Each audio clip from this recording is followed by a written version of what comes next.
Hi, Gary Corpenning, Venice Presbyterian Church outside of Pittsburgh. So I'm going to give you a little bit of we're going to pull the curtain back.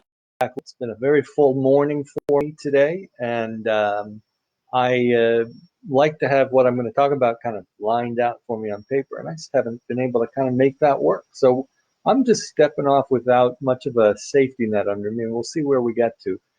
I just want to continue to talk about Romans 12 and verse 9 because it just is striking me as a very timely verse for us to ponder and think about. So I'm going to read it to you again.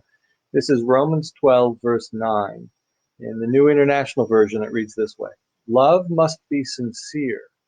Hate what is evil. Cling to what is good.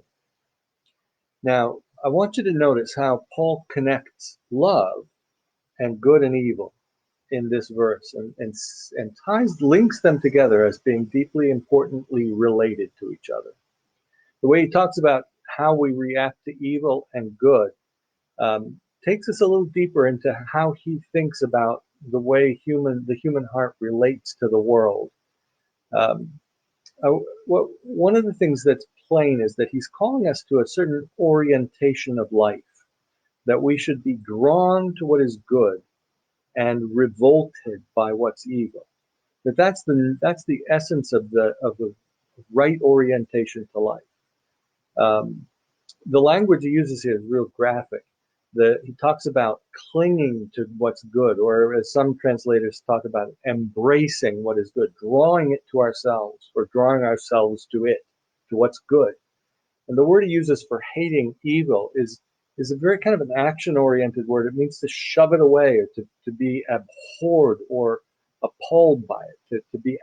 Sometimes it's translated abhor what's evil, meaning to sort of push it away and pull together to yourself what's good. It's a kind of an oriented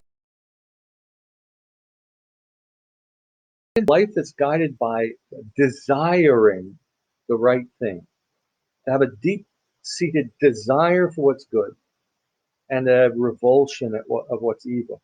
And I want to just suggest to you that one of the key points here that Paul's made from the first part of this chapter is that we aren't the ones who define what that is. God is.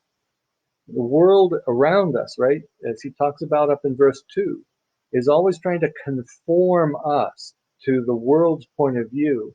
And Paul says, don't do that. Don't let that happen. Don't let yourself be shaped by the world, but rather let God transform you into something different.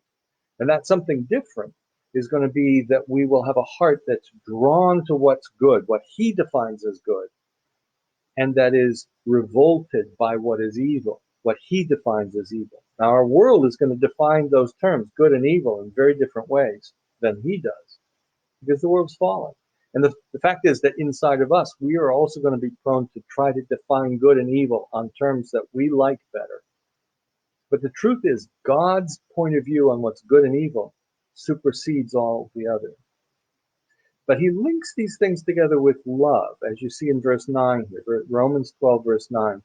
Paul says these things are linked together with love because this uh, definition of what's good applies to human beings in the sense that what is good contributes to their well-being. God's vision of good and evil is not something that is harsh and painful to us, but that ultimately what is good in God's eyes is good because it contributes to the well-being of human beings. And what's evil is evil because it undermines the well-being of human beings. And that's why love and good and evil are linked together in this verse. This verse sees love as something that pursues what contributes to the well-being of others. And that's why Paul calls us to sincerely love others. Because when we sincerely love others in a selfless, unself-interested way, we will pursue the well-being of others in terms of what's good. And we will seek to take away what undermines the well-being of others as we shove evil out of the way. This good and evil question is it's not just about us. It's about our relationship to others. God is always turning us out, saying, I want you to live in a way that is focused on contributing to the well-being of others as you pursue the good for them.